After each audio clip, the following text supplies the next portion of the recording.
하나님의 말씀 함께 봅니다. 하나님의 말씀은 시편 68편 19절에서 21절입니다. 우리 같이 교독합니다. 제가 먼저 읽겠습니다. 날마다 우리 짐을 지시는 주, 곧 우리의 구원이신 하나님을 찬송할지로다. 하나님은 우리에게 구원의 하나님이시라. 사망에서 벗어남은 주 여호와로 말미암거니와 그의 원수들의 머리 곧 죄를 짓고 다니는 자의 정수리는 하나님이 쳐서 깨뜨리시리로다. 아멘. 여러분 존 버년의 철로 역정을 다 아실 것입니다. 그 책에 보면 크리찬이라는 나그네가 천성문을 향하여 큰 어깨에 짐을 메고 가는 그런 내용입니다. 바로 이 사진이죠. 여러분 이 사진을 봐도 얼마나 저 짐이 무거울까 하는 생각이 들죠. 그런데 이 크리스찬 나그네만 짐을 지고 가는 게 아니라 여기 앉아있는 또 여기 저희 서 있는 모든 사람이 그 각자의 짐을 지고 걸어가고 있습니다. 특별히 오늘 우리 이제 청소년부 친구들도 예배에 참여했는데 우리 청소년부 친구들도 이제 중학교 1학년 생각이 있겠죠. 그런데 이제 고학년으로 올라갈수록 입시와 진로에 대한 그런 짐들이 서서히 무게로 다가와요. 저를 이렇게 돌아와 보니까 중학교 3학년 때 그런 고민이 처음 했던 것 같아요.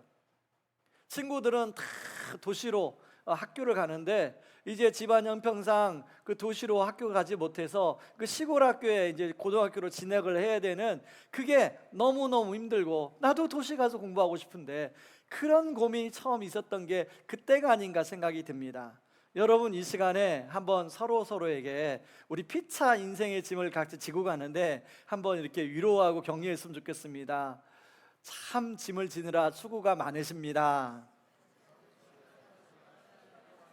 네, 한 번 더 주님이 함께 하십니다.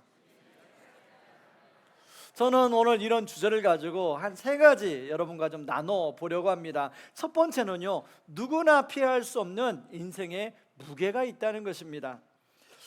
오늘 시편은 다윗의 찬송시다 이렇게 나오는데 오늘 본문에 나오는 이 다윗 역시 살아가면서 여러 가지 자기가 져야 될 짐들이 있었습니다.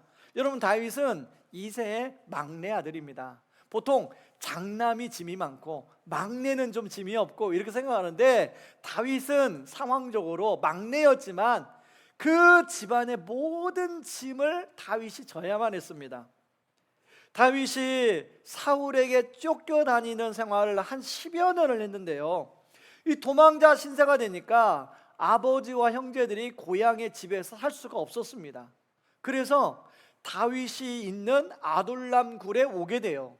근데 그 굴이라는 곳 자체가 나이가 든 부모님이 살기에는 적절한 환경이 아니에요. 그래서 다윗은 고민하다가 사무엘상 22장 3절 4절에 보면 모압 왕에게 찾아갑니다.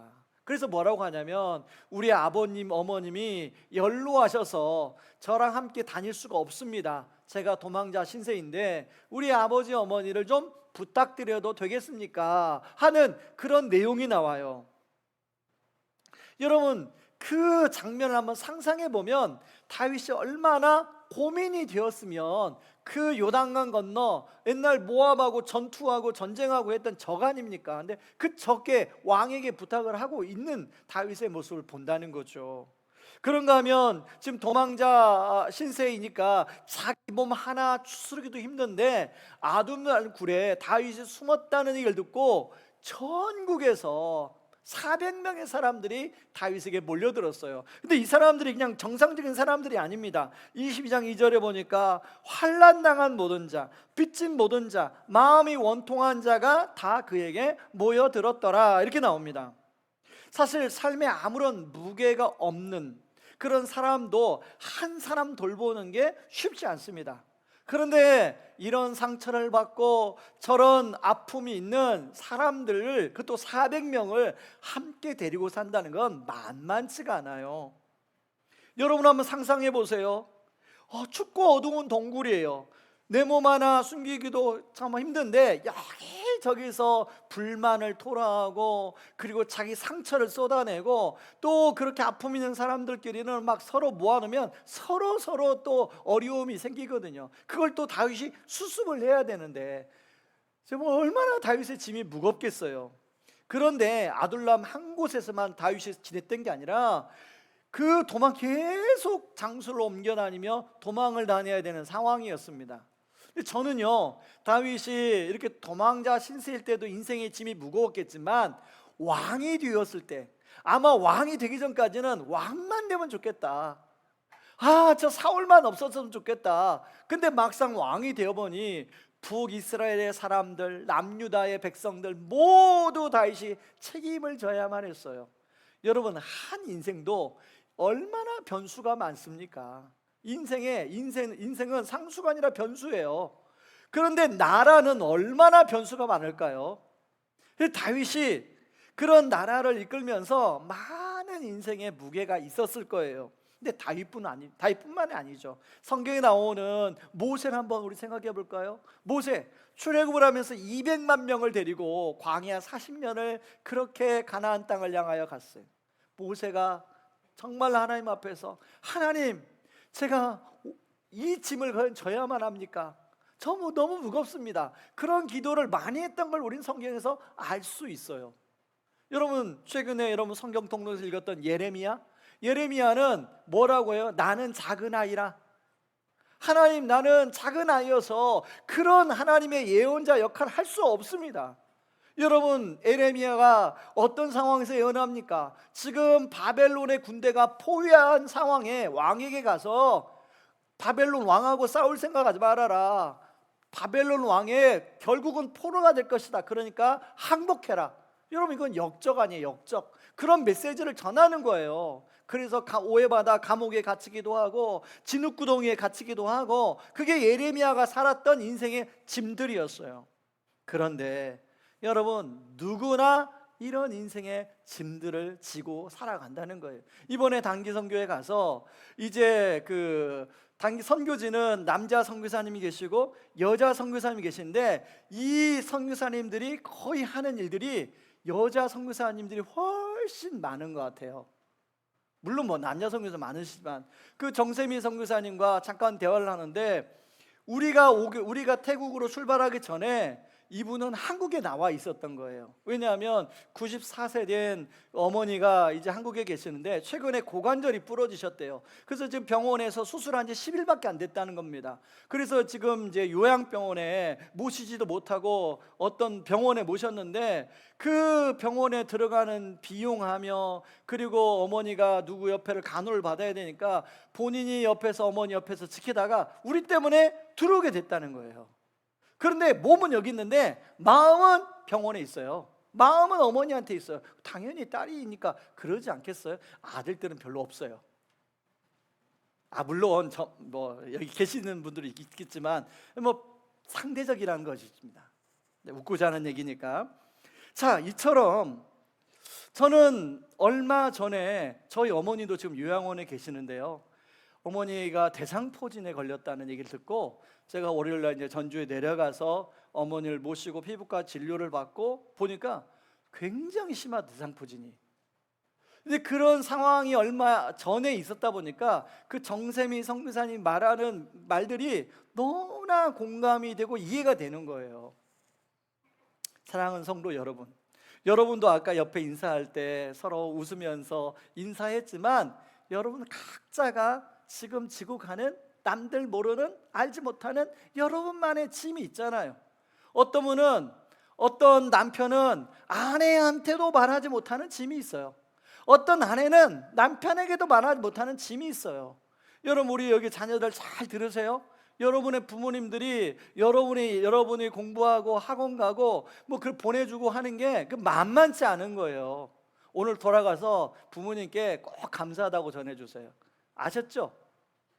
대답이 없네요. 네, 꼭 전해주세요. 여러분, 한 달에 저도 과외비 정말 많이, 학원비 저 평촌 학원가에 쏟아 부었거든요. 하나패 따지면 그 액수가, 그 돈이면 해외여행을 갔다 오지 진짜. 저희 애들이 그래요. 아빠, 그때는 그 그냥 학원 다녀야 되는 게 다녔는데 지금 생각해보니까 다 그냥 그거 다 그냥 소용없는 짓이에요.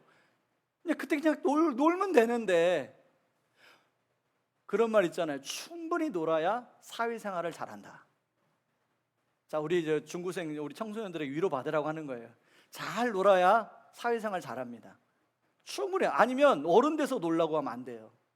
잘 놀아야 돼. 그래야 잘 놀고 대학생 돼서 진짜 열심히 공부해야 돼요. 자, 여러분, 우리가 각자가 지고 가는 짐들이 있다는 거예요. 그런데 문제는 우리의 본능은 할 수만 있으면 이런 짐을 지고 싶지 않아요. 할 수만 있으면 피하고 싶어요. 그것이 우리의 본능이에요. 상당 심리학자 이호선 교수님이, 여러분 아실 거예요. 결혼 상담소라는 그 프로그램을 진행하는데, 제가 지난주 이제 그 프로그램을 잠깐 봤는데요. 거기에 늦가기 결혼한 40대 넘어 결혼한 부부가 나왔어요.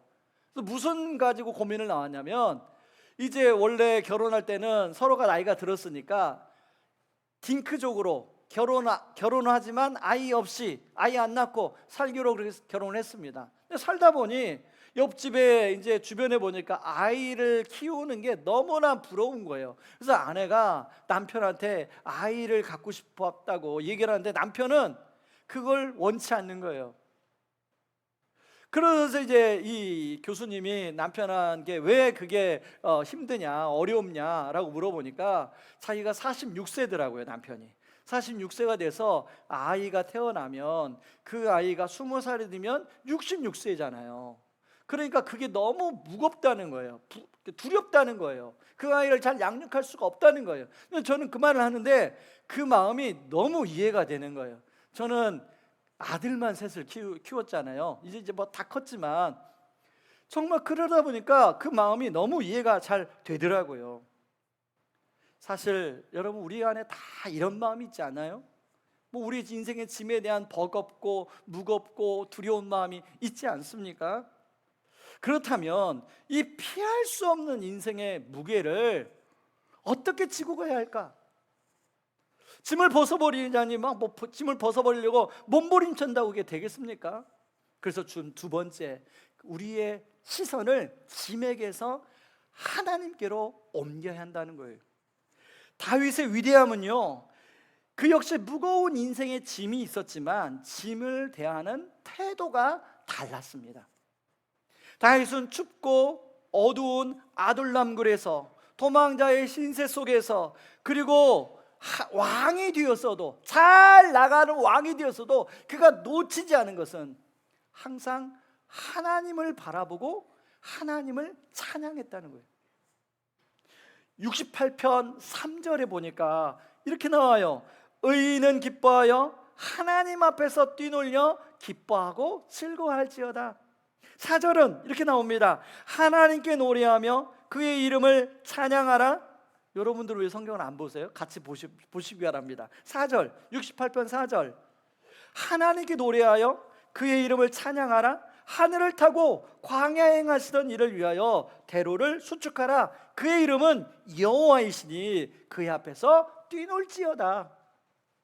다윗이 사실은 이 이야기를 3인칭으로 이야기하지만 이 이야기는 지금 자신의 이야기예요.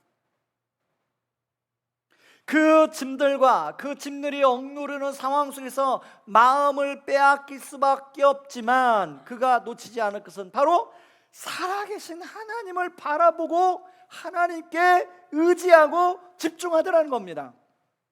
5절에 이렇게 고백해요. 5절 같이 한번 읽어보겠습니다. 같이 읽습니다. 그 거룩한 처소에 계신 하나님은 고아의 아버지시며 과부의 재판장이시라.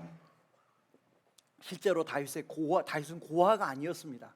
그런데요, 지금 상황적으로 고아예요. 아무도, 아버지는 계시지만 모압에 있고 힘이 없어요. 다윗을 도와줄 힘이 없어요. 상황적으로 아무도 도움받을 수 없는 고아예요. 그리고 지금 다윗은 이 과부처럼 굉장히 억울해요. 자기가 잘못한 게 없는데 지금 사울에게 쫓겨다니는 상황이에요. 그런데 하나님 어떤 분이에요? 자신의 오름을 제대로 재판하시는 재판장이신 하나님이 계시다는 거예요. 그 다음에 9절 10절에 이렇게 표현합니다. 하나님이 고독한 자들은 가족과 함께 살게 하시며 갇힌 자들은 이끌어내사 형통하게 하시느니라. 흡족한 비를 내려주시고 주의 기업이 곰핍할 때에 그것을 견고하게 해주셨다는 거예요. 여기 보면 가난한 자를 위하여 은택을 준비해 줬다고 하는데, 저는 이 은택이라는 단어가 참 매력적, 좋아하는 단어입니다.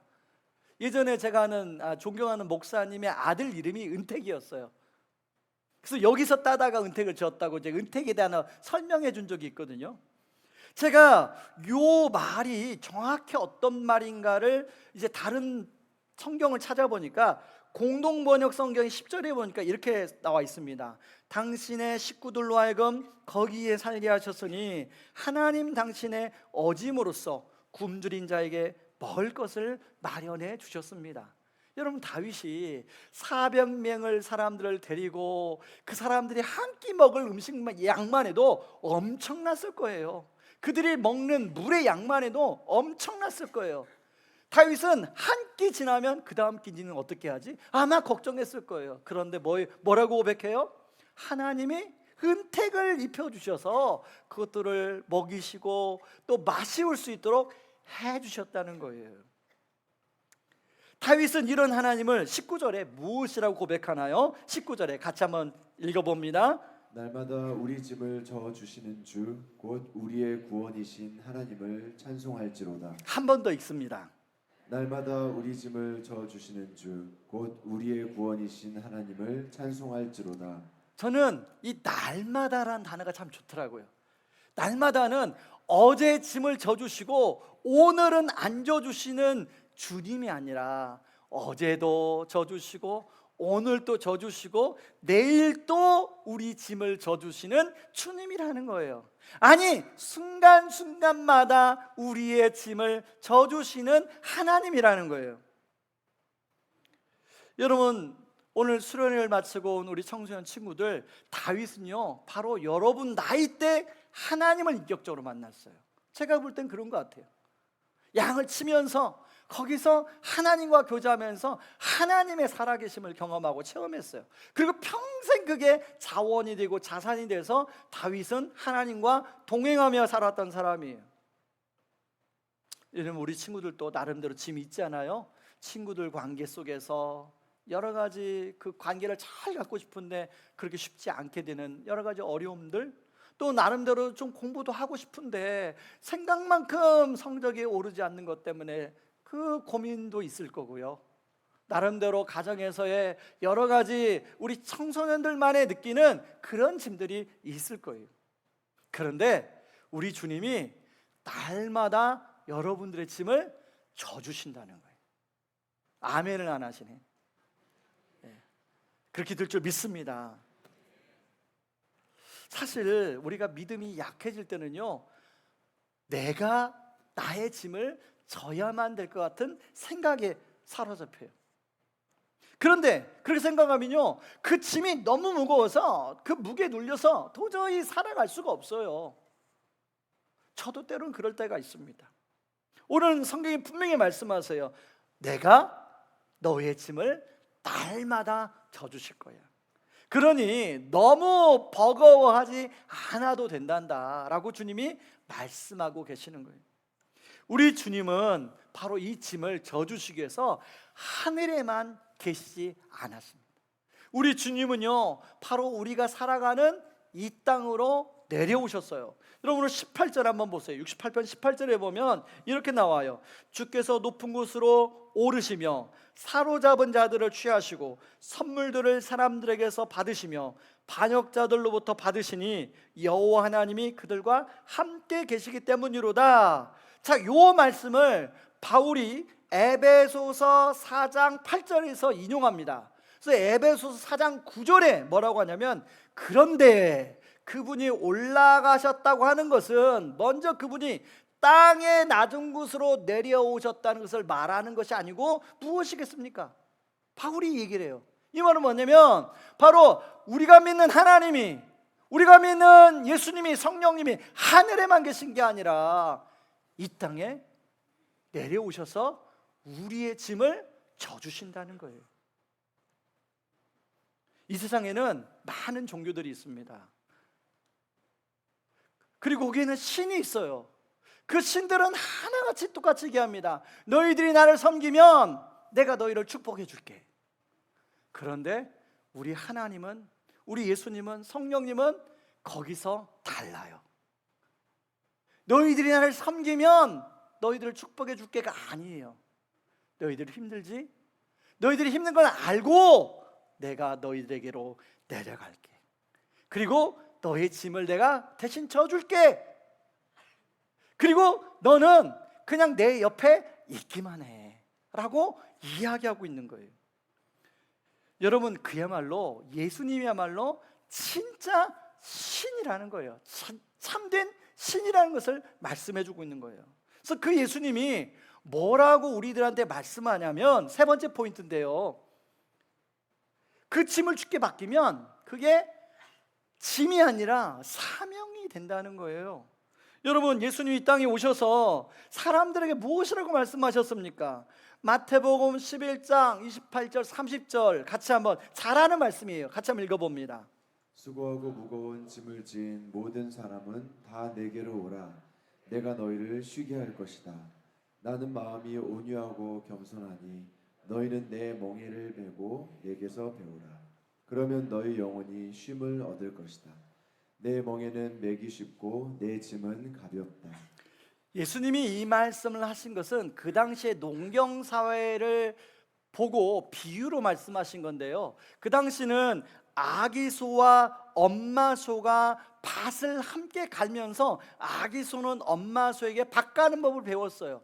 그래서 이 멍에의 무게중심은 어미 소에다 두고 아기 소는 그냥 멍에만 걸치면서 어미 소를 옆에서 따라가다 보면 밭이 갈렸습니다.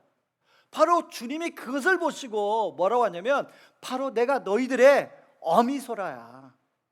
이게 너희들은 내 옆에서 그냥 있기만 해. 너희 인생의 무거운 짐은 나에게 내가 질 테니 너는 그냥 옆에서 나를 따라오기만 해. 그러면 너희들의 인생의 밭이 갈리는 거야 라고 주님 말씀하시는 거예요. 여러분, 중요한 것은, 그러면 목사님, 짐을 맡기는 게 구체적으로 뭐예요? 라고 그렇게 물어보실 분이 계실지 모르겠어요. 저는 이걸 조지 뮬러의 5만 번 기도 응답을 받는 비결이란 책에서 예를 가지고 좀 여러분에게 말씀을 드리겠습니다. 거기에 보면 조지 뮬러 목사님이 고아원을 경영하면서 운영하면서 5만 번이나 기도 응답을 받았다는 여러 가지 사례들이 나와요. 그 중에 사례에 한 두 가지가 나오는데요, 한 번은 아침에 식당 주방장이 와서, 목사님, 지금 우리 아이들이 아침밥을 먹어야 되는데 다 식량이 떨어서 먹을 게 없습니다. 어떻게 하면 좋겠습니까? 그래서 목사님이, 그래도 식당으로 아이들 다 모이게 해라. 그래서 목사님이 감사 기도합니다. 하나님, 지금 우리는 먹을 게 없습니다. 그러나 하나님이 주실 줄 믿습니다. 하나님 감사합니다 하고 기도하고 눈을 딱 떴는데, 그 순간에 누가 톡톡톡 문을 두드리는 거예요. 그 동네에 제빵사가 밤새도록 빵을 구워가지고 가져온 거예요. 근데 이 얘기를 들어보니까 어젯밤에 잠을 자려고 하는데 갑자기 마음에 부담을 주셔서 빵을 고아원에 구워서 갖다 주라는 그런 음성이 들렸다는 거예요. 자, 빵이 있으면 뭐가 있어야 되죠? 우유. 하필이면 그 순간에 우유를 싣는 마차가 가다가 그 고아원 앞에서 고장이 났어요. 우유는 뭐가 중요합니까? 신선도가 중요하죠. 이 마차 주인이 어차피 이 우유 버릴 수 있으니까 고아원이나 갖다 주자 하고 그 타이밍에 가져온 거예요. 자, 이거 꾸며낸 얘기 같죠? 자, 그런데요, 거기만 나오는 게 아니라 한 번은 보일러가 고장이 난 겁니다. 아이들이 이제 강추인데 다 감기에 걸리게 생겼어요. 그래서 수리공에 연락을 했더니 수리공이 시간이 안 돼서 오늘 와서 못 고친다는 거예요. 그래서 목사님이 기도했어요. 하나님, 수리공이 시간이 안 된다고 하는데 하나님, 그 시간이 안 되는 시간을 조정하셔서 빨리 와서 수리할 수 있게 해주십시오. 그리고 날씨가 너무 추운데 날씨 온도 몇 도만 떨어뜨려서 좀 따뜻하게 해주세요 라고 기도했대요. 그랬더니 날씨 온도가 정말 떨어져서 따뜻하게 되고 수리공이 예상보다 빨리 와서 그날 밤 잘 수리가 돼서 잠을 다 잤다는 거예요. 여러분 이렇게 말하면 목사님은 꼭 그런 예화만 갖다가 와서 그냥 탁 우리를 가스라이팅 하는 것 같다고 그렇게 생각하는 분이 아무 없으시는지 모르겠지만 그런 분이 꼭 한 분들은 한두 분 있어요. 그런데 여러분 그런 일이 우리에게도 일어나고 있어요. 여러분 우리가 성문구로 와서 이제 임시 예배처럼 와서 예배를 이제 드려야 되는데 가장 저는 고민되는 게 뭐 여러분도 아시겠죠? 자, 우리가 한겨울이잖아요. 작년에 눈 많이 왔죠? 기억나십니까? 작년에 우성구에서 예배 드릴 때 눈 많이 와서 제설차를 동원해 가지고 눈을 치울 정도였거든요. 올해도 눈이 많이 온다는 거예요. 근데 여기 올라오는 길 눈이 오면 어떻게 되죠? 못 올라옵니다. 그래서 기도했어요. 저만 기도한 게 아니라 아마 우리 제가 요즘 이제 우리 순자님들 신방하는데 순자님들이 다 나같이 주일만큼은 눈이 오지 않게 해주시고 하나님께서 눈이 와도 주중에 오게 하시고 눈이 많이 오지 않고 대신만 강수량은 충분히 채워지게 하여 주옵소서. 그런 기도를 한다는 거예요. 자, 오늘 아침에 여러분 눈 왔습니까? 안 왔습니까? 안 왔어요? 왔어요. 그리고 이제 일기예보를 봤어요. 그랬더니 오늘 저녁에 또 눈이 온대요. 이야, 기가 막히게 예배드리는 시간을 피해서 눈을 내리시는 하나님을 찬양합니다. 네. 아침에 하나님, 그게 너무 저는 기적인 거예요. 여러분 우리는 지금 벌써 며칠이면 12월부터 지금 우리가 이제 2월 첫 주예요. 이제 3월 8일 날 우성고에 가서 예배를 드립니다. 이제 몇 번 남아서 한 4번 정도 남았잖아요. 하나님 4번에도 하나님이 기적을 베풀어 주시옵소서. 사실 이번에 단기 선교회 가서 우리 한 집사님이 욕실에서 넘어져서 머리를 다쳤어요. 그래서 이마가 찢어졌습니다. 피가 철철철철 나는 거예요. 뛰어갔는데 막 이렇게 막아도 피가 막 이렇게 나오는 거예요. 얼마나 놀랐는지 몰라요. 같이 거기에 모인 사람들이 막 합심해서 기도하고 병원을, 거기가 미얀마 국경지대예요. 병원이 있어도 좀 거시기 하잖아요. 근데 어떻든 현지 스텝이 여러 병원 중에 나름대로 자기가 생각해서 그 병원으로 우리를 데리고 간 거예요. 근데 여러분 놀라운 것은 그 병원이 그 지역에 괜찮은 병원인 거예요. 그리고 그 사수님이 아주 괜찮은 실력이 있는 분인 거예요. 몰랐어요, 우리는. 그래서 일단은 꼬매고 엑스레이를 찍어서 머리에 이상이 없는지를 하고 이상이 없대요. 근데 이제 여기가 부은 거예요. 부딪히면서 아마 이도 부딪혔나 봐요. 그런데 그 미얀마 국경지 병원에 협진이 가능해요. 협진. 바로 밑에 층에 치과가 있었어요. 올라와서 치과 의사가 보고 이빨에 이상이 없으니 그냥 이게 약만 먹고 부은기만 가라앉으면 됩니다. 자, 그런데 그 말을 믿을 수 있어요, 없어요? 그래서 한국에 오자마자 병원을 갔어요, 집사님이. 근데 의사님이 뭐라고 하냐면 너 누가 꼬맸는지 모르지만 진짜 잘 꼬맸다는 거예요. 손댈 게 없다는 거예요. 그리고 약만 먹으면 된다는 거예요. 이도 결국은 이도 아무 문제가 없고 잘 가라앉았다는 거예요. 그걸 보면서 하나님이 우리의 짐을 져주시는구나. 여러분 우리 그럴 수 있잖아요. 32명이 가니까 어디서 어떤 사고가 일어날지 모르거든요. 근데 우리의 짐을 져주시는 주님, 그 주님이 저와 여러분의 가정의 짐, 자녀들의 짐, 우리 친구들의 인생 진로의 짐 다 져주신 줄 믿으시기 바랍니다. 중요한 것은 여러분 그 짐을 그 주님께 맡기는 게 중요해요. 여러분 옛날에 목욕탕에 가면 꼭 써 있는 말이 있었어요. 맡기지 않은 짐은 책임지지 않습니다. 맡겨야 책임지는 거예요. 우리 주님도. 여러분 맡기세요. 저는 젊은 우리 부부들이 자녀를 갖는 것 때문에 고민을 하면 제가 꼭 말씀을 드리는 게 있어요. 인생은 제가 살아보니 계산대로 안 되더라. 여러분 우리가 계산하잖아요. 근데 여기 인생 좀 사신 분은 계산대로 되시던가요? 인생이? 안 돼요. 믿음으로 사는 거예요. 인생은 계산으로 사는 게 아니라 믿음으로 사는 거예요. 그래서 믿음으로 아이를 진짜 낳으세요. 그리고 저도 셋을 낳았으니 셋을 낳으세요. 좀 힘들겠지만 버겁겠지만 하나님이, 여러분 옛날에 그런 말 있잖아요. 가지 많은 나무에 바람 잘 날이 없다. 저는 그것을 좀 바꿔서 여러분들 말하고 싶어요. 가지 많은 나무에 은혜 없을 일이 없다. 아멘. 바람은 많이 불더라고요. 근데 주님의 은혜가 임하는 거예요. 여기 은택이 임하는 거예요. 여러분, 우리가 그 인생의 짐이 무겁지만 그 인생의 짐 앞에 우리가 주님께 잘 붙어 있기만 하고 주님께 맡기면 여러분 짐에 하나님의 은택이 임하는 거예요. 그러면 그게 뭐가 돼요? 간증이 돼요. 그런 경험을 하게 되면 다른 사람의 아픔이 보이기 시작해요. 다른 사람의 어려움이 보이기 시작해요. 같이 긍휼히 여기게 돼요. 공감하게 돼요. 그러면서 그 사람을 섬기고 싶어요. 그러면서 그게 사명의 자리까지 나아가게 되더라고요. 여러분, 말씀 중에 로마서 5장 3절 4절 말씀이 있습니다. 같이 한번 읽어보시죠.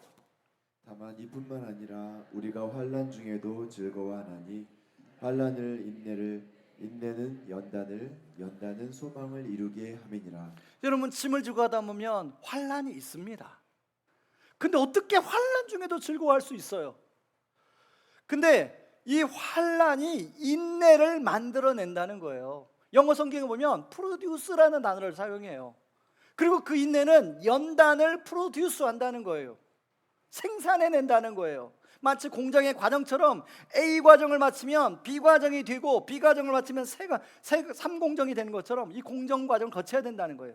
근데 연단이 뭐냐? 제가 찾아보니까 연단이 도키메라는 헬라어 단어인데 불순물이 다 제거된 다음에 얻게 되는 순도 높은 금속을 말해요. 그러니까 순도 100%에 그게 금이면 금, 은이면 은이라는 거예요.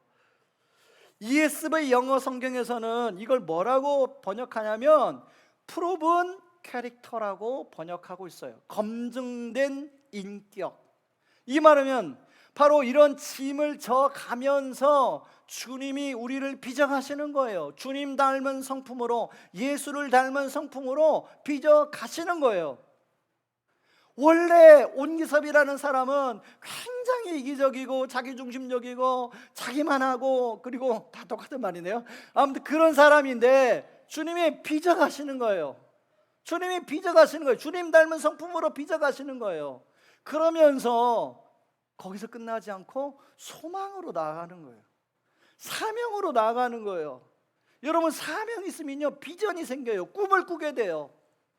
여러분에게도 그런 여러분의 짐으로 그냥 짐 돌리는 게 아니라 여러분의 짐에게 은택이 임하기를 바랍니다. 그리고 그 은택이 여러분을 빚어가시는 하나님의 은혜를 경험하고 그게 여러분의 비전과 사명으로 나아갈 수 있길 바랍니다. 우리 청소년 친구들, 여러분들이 지금 막 공부하고 있는데 막 꿈이 안 보이고 비전이 안 보이는데 여러분의 인생의 짐 위에 하나님의 은택이 임하기를 바랍니다.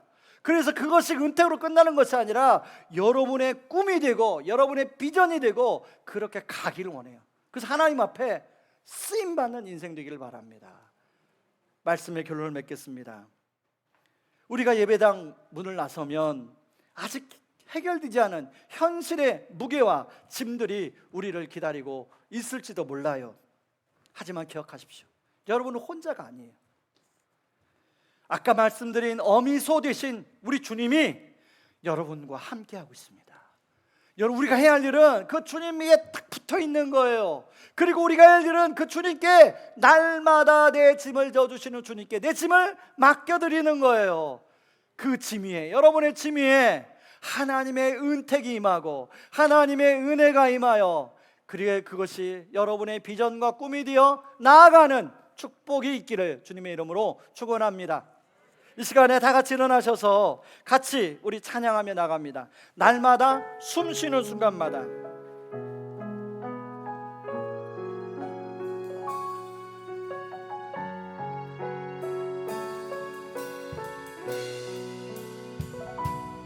날마다 숨 쉬는 순간마다 내 앞에 어려운 일고에 주님 앞에 이 몸을 맡길 때 두려움 없네. 주님의 그 자비로운 손이 항상 좋은 것 주시도다. 사랑스레 내 아픔과 기쁨을 수고와 평화와 안식을 날마다 주님 내 곁에 계셔 자비로 날 감싸주시네. 주님 앞에 이 몸을 맡길 때 힘주신 내 위로한 주네.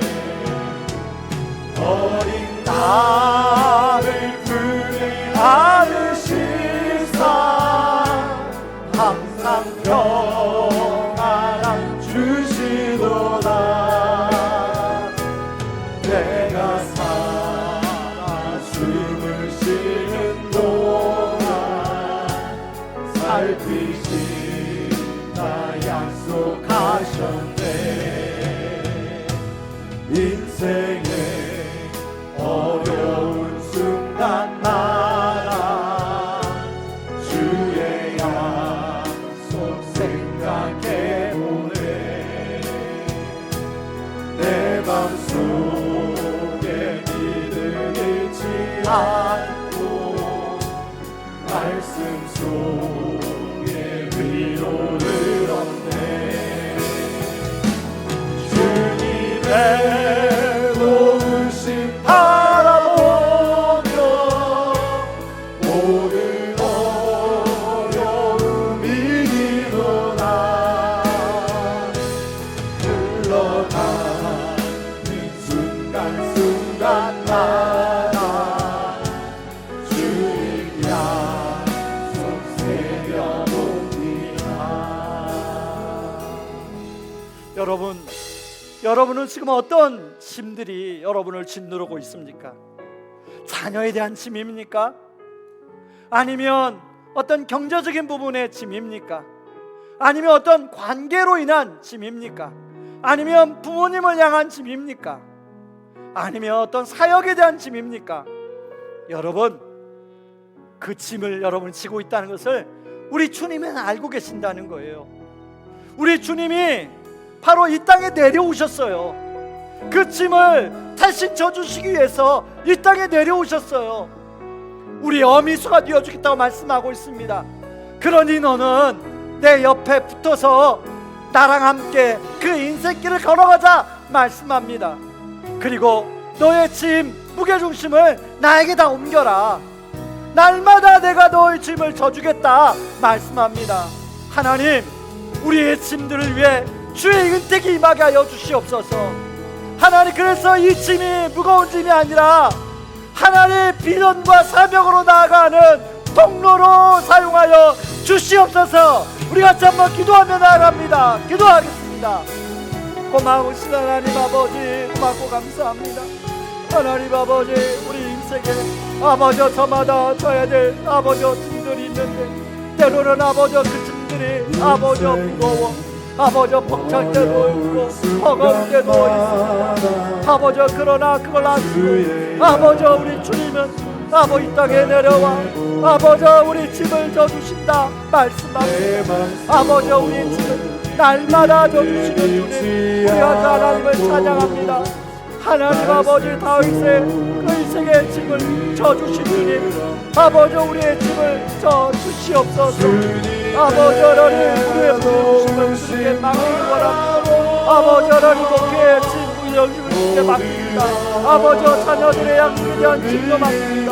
아버지 하나님, 주님에 대한 짐도 맡깁니다. 하나님 주께서 아버지 하나님 그 인생의 밭을 걸어갈 때 아버지 우리 인생의 밭을 갈리게 하여 주시고 아버지 하나님 그것이 짐이 아니라 은혜와 사명으로 나아가게 하여 주시옵소서. 이제는